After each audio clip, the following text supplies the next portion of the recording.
Hi friends, ತುಂಬ ಜನ ನನ್ನ ಚಾನಲ್ನ ಪಿ ಸಿ ಬಿಲ್ಡ್ ಮಾಡೋರು, ಪಿ ಸಿ ಬಗ್ಗೆ ಇಂಟ್ರೆಸ್ಟ್ ಇರೋರು ನೋಡ್ತಾ ಇರ್ತೀರಿ. ಸೊ ನಾನು ನಿಮಗೆಲ್ಲ ಒಂದು ವಿಷಯ ಹೇಳೋಕ್ಕೆ ಈ ವಿಡಿಯೋ ಮಾಡ್ತಾಯಿದ್ದೀನಿ. ಏನಪ್ಪ ಅಂದರೆ, ನೀವೇನಾದರೂ ಪಿ ಸಿ ಬಿಲ್ಡ್ ಮಾಡ್ತಾಯಿದ್ರೆ ಸದ್ಯಕ್ಕೆ ಯಾರು ಕೂಡ ಪಿ ಸಿನ ಬಿಲ್ಡ್ ಮಾಡೋಕ್ಕೆ ಹೋಗಬೇಡಿ. ಯಾಕಂದರೆ ರ್ಯಾಮ್ ಪ್ರೈಸಸ್ ಸಿಕ್ಕಾಪಟ್ಟೆ ಇನ್ಕ್ರೀಸ್ ಆಗಿದೆ.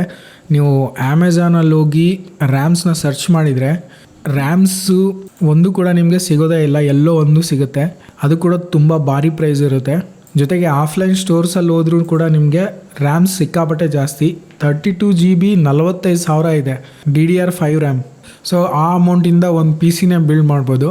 ಸೊ ಅದಕ್ಕೆ ಯಾರಾದರೂ ಬಿಲ್ಡ್ ಮಾಡೋ ಥರ ಇದ್ದರೆ ವೆಯ್ಟ್ ಮಾಡಿ. ಯಾಕೆ ರ್ಯಾಮ್ ಪ್ರೈಸಸ್ ಜಾಸ್ತಿ ಆಗಿದೆ ಅಂದರೆ ಇದಕ್ಕೆ AI ಕಾರಣ. ತುಂಬ AI ಸ್ಟುಡಿಯೋಗಳು ರ್ಯಾಮ್ನ ಸಿಕ್ಕಾಪಟ್ಟೆ ಬೈ ಮಾಡ್ತಾ ಇದ್ದಾರೆ. ಒಳಗೊಳಗೆ ಕಂಪ್ನಿ ಟು ಕಂಪ್ನಿ ಬೈ ಮಾಡ್ತಾ ಇದ್ದಾರೆ ಜಾಸ್ತಿ ಮಾರ್ಜಿನ್ಗೆ. ಸೊ ಅವರು ನಮಗೆ ಅಂದರೆ ಕನ್ಸ್ಯೂಮರ್ಸ್ಗೆ ಕಮ್ಮಿ ಮಾಡಿದ್ದಾರೆ ಸೇಲ್ ಮಾಡೋದು. ಸೊ ಆಲ್ರೆಡಿ AI ಸ್ಟುಡಿಯೋಗಳೆಲ್ಲ ರ್ಯಾಮ್ ಸ್ಟಾಕ್ಸ್ನ ಖಾಲಿ ಮಾಡಿಬಿಟ್ಟಿವೆ. ಸೊ ಹೊಸ ರ್ಯಾಮ್ನ ತಯಾರಿಸ್ತಾ ಇದ್ದಾರೆ. ಆ ತಯಾರಾಗೋ ರ್ಯಾಮ್ಸ್ ಎಲ್ಲ ಇವರೇ ತೊಗೊಂಡೋಗ್ತಾ ಇದ್ದಾರೆ. ಸೊ ನಮಗೆ ಕನ್ಸ್ಯೂಮರ್ಸ್ಗೆ ಮಾರೋಕ್ಕೆ ಇವ್ರ ಹತ್ರ ರ್ಯಾಮ್ ಸ್ಟಾಕ್ ಇಲ್ಲ. ಅದಕ್ಕೆ ರ್ಯಾಮ್ ಪ್ರೈಸಸ್ ಅಂದರೆ ಇರೋ ರ್ಯಾಮ್ ಪ್ರೈಸಸ್ನೇ ಜಾಸ್ತಿ ಆಗೋಗಿದೆ. ಇದು ಯಾವಾಗ ಕಮ್ಮಿ ಆಗುತ್ತೋ ಗೊತ್ತಿಲ್ಲ. ಕೆಲವೊಂದು ಎಕ್ಸ್ಪರ್ಟ್ಸ್ ಪ್ರಕಾರ ಇದು 2027ವರೆಗೂ ಇದೇ ಥರ ಕಂಟಿನ್ಯೂ ಆಗಿ ಅಲ್ಲಿಗೆ ಕಮ್ಮಿ ಆಗುತ್ತಂತ ಹೇಳ್ತಾ ಇದ್ದಾರೆ. ಬಟ್ ಅಲ್ಲಿವರೆಗೂ ಕಾದು ನೋಡಬೇಕು. ರ್ಯಾಮ್ ಅಷ್ಟೇ ಅಲ್ಲ, Gen 4 Gen 5 SSDಗಳು ಕೂಡ ಕಾಣೆ ಆಗೋಗ್ತಾ ಇವೆ. ಅವು ಕೂಡ ಜಾಸ್ತಿ ಪ್ರೈಸ್ ಆಗ್ತಾ ಇವೆ. ಸೊ ಈ AI ಸ್ಟುಡಿಯೋಗಳಿಗೆ ಸ್ಟೋರೇಜ್ ಕೂಡ ಬೇಕಲ್ವಾ. ಸೊ ಇವನು ಕೂಡ ಇವರು ಪರ್ಚೇಸ್ ಮಾಡ್ತಾ ಇದ್ದಾರೆ. ಟೋಟಲಾಗಿ ರ್ಯಾಮ್ ಆ್ಯಂಡ್ ಸ್ಟೋರೇಜ್ ಕಮ್ಮಿ ಆಗೋಗ್ತಾ ಇದೆ. ಇದರಿಂದ ಮೊಬೈಲ್ ಫೋನ್ಸ್ ಮತ್ತು ಲ್ಯಾಪ್ಟಾಪ್ಸ್ ಮೇಲೂ ಎಫೆಕ್ಟ್ ಬೀಳುತ್ತೆ ನೆಕ್ಸ್ಟ್ ಇಯರು. ಮೊಬೈಲ್ ಫೋನ್ಸಲ್ಲೂ ಕೂಡ ರ್ಯಾಮು ಮತ್ತು ಸ್ಟೋರೇಜ್ ಬೇಕಲ್ವಾ. ಸೊ ಮೊಬೈಲ್ ಮತ್ತು ಇದ್ರ ಮೇಲೂ ಕೂಡ ಇದ್ರ ಎಫೆಕ್ಟ್ ಬೀಳುತ್ತೆ. ಮುಂದಿನ ವರ್ಷ ಮೊಬೈಲ್ ಫೋನ್ಸ್ನ ಪ್ರೈಸಸ್ಗಳು ಕೂಡ ಜಾಸ್ತಿ ಆಗೋಗುತ್ತೆ. ಯಾರಾದರೂ ಫ್ಲ್ಯಾಗ್ಶಿಪ್ ಫೋನ್ಸ್ನ ಬೈ ಮಾಡೋ ಥರ ಇದ್ದರೆ ಈ ವರ್ಷವೇ ಬೈ ಮಾಡೋದು ಒಳ್ಳೆಯದು. ಮೊಬೈಲ್ ಫೋನ್ಸ್ನ ಹೆಂಗೋ ಒಂದು ಪರ್ಚೇಸ್ ಮಾಡ್ಬೋದು, ಕಮ್ಮಿ ರೇಟ್ಗಾದರೂ ಕಮ್ಮಿ ರೇಟಿಗೆ ಸಿಗುತ್ತೆ. ಬಟ್ ನೀವೇನಾದ್ರು ಲ್ಯಾಪ್ಟಾಪ್ಸ್ನ ಬೈ ಮಾಡೋ ಥರ ಇದ್ದರೆ ಈಗಲೇ ಬೈ ಮಾಡಬೇಡಿ. ನೆಕ್ಸ್ಟ್ ಇಯರ್ ಪಕ್ಕಾ ರೇಟ್ ಜಾಸ್ತಿ ಆಗೋಗುತ್ತೆ. ಜೊತೆಗೆ ಏನಾದರೂ ನೀವು ಪಿ ಸಿಗೆ ಸಂಬಂಧಿಸಿದ ಬೇರೆ ಯಾವ ಪಾರ್ಟ್ನ ಬೈ ಮಾಡಬೇಕಂದ್ರೂ ಇವಾಗಲೇ ಬೈ ಮಾಡೋಕ್ಕೆ ಟ್ರೈ ಮಾಡಿ. ದುಡ್ಡಿದ್ರೆ ಒಂದು ಪ್ರೈಸ್ ಜಾಸ್ತಿ ಆದರೆ ಒಂದಕ್ಕೊಂದು ಜಾಸ್ತಿ ಆಗ್ತಾ ಹೋಗುತ್ತೆ. ಸೊ ಒಂದು ಲೂಪ್ ಥರ ನಿಮ್ಮ ಹತ್ರ ದುಡ್ಡಿದ್ರೆ ಈಗಲೇ ಬೈ ಮಾಡ್ಕೊಂಬಿಡಿ.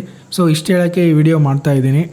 ಇನ್ನೊಂದು ನನ್ನ ಪರ್ಸ್ನಲ್ ವಿಷಯ ಏನಂದರೆ, ನಾನು ಲಾಸ್ಟ್ ಇಯರ್ ಪಿ ಸಿನ ಬಿಲ್ಡ್ ಮಾಡಿದ್ದೆ ಅಲ್ವಾ, ಓನ್ಲಿ ಒಂದೇ ಸಿಂಗಲ್ ಸ್ಟಿಕ್ ರ್ಯಾಮ್ ಹಾಕಿ. ಆ ಥರ ಬಿಲ್ಡ್ ಮಾಡಿದ್ರಿಂದ ಇವಾಗ ನನಗೆ ಕಷ್ಟ ಆಗೋಗಿದೆ. ಯಾಕಂದರೆ ನನಗೆ ಇನ್ನೊಂದು ರ್ಯಾಮ್ ತೊಗೊಳ್ಳೋಣ ಅಂದರೆ ಸೇಮ್ ಮಾಡೆಲ್ ಎಲ್ಲೂ ಕೂಡ ಸಿಗ್ತಾನೇ ಇಲ್ಲ. ಸಿಕ್ಕರೂ ಅದ್ರ ರೇಟ್ 25,000 ಹೇಳ್ತಾ ಇದ್ದಾರೆ. ನಾನು ತೊಗೊಂಡಿರೋದು ಬರೀ 6,000ಕ್ಕೆ ಅನ್ಸುತ್ತೆ ತೊಗೊಂಡಿರೋದು.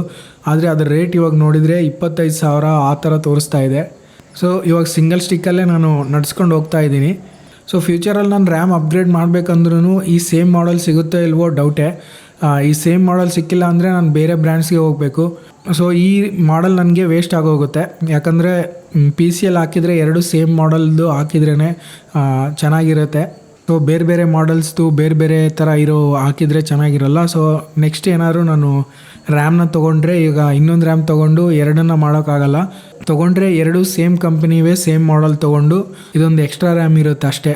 ಸೊ ನೀವು ನಂತರ ಒಂದು ಸಿಂಗಲ್ ಸ್ಟಿಕ್ ರ್ಯಾಮ್ ಹಾಕಿ ಬಿಲ್ಡ್ ಮಾಡೋಣ ಅಂದರೆ ಇದನ್ನೊಂದು ಮೈಂಡಲ್ಲಿ ಇಟ್ಕೊಳ್ಳಿ. ಫ್ಯೂಚರಲ್ಲಿ ಆ ಮಾಡೆಲ್ ಸಿಗಲಿಲ್ಲ ಅಂದರೆ ನೀವು ಮತ್ತೆ 2 ರ್ಯಾಮೇ ಹಾಕಬೇಕಾಗತ್ತೆ ಪಿ ಸಿಗೆ.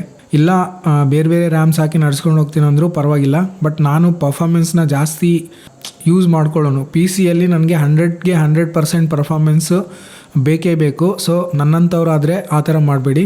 ಸೊ ಇಷ್ಟು ಹೇಳೋಕ್ಕೆ ಈ ವಿಡಿಯೋ ಮಾಡಿದ್ದೀನಿ. ನೆಕ್ಸ್ಟ್ ವಿಡಿಯೋದಲ್ಲಿ ಮತ್ತೆ ಸಿಗೋಣ. ಅಲ್ಲಿವರೆಗೂ ಬಾಯ್.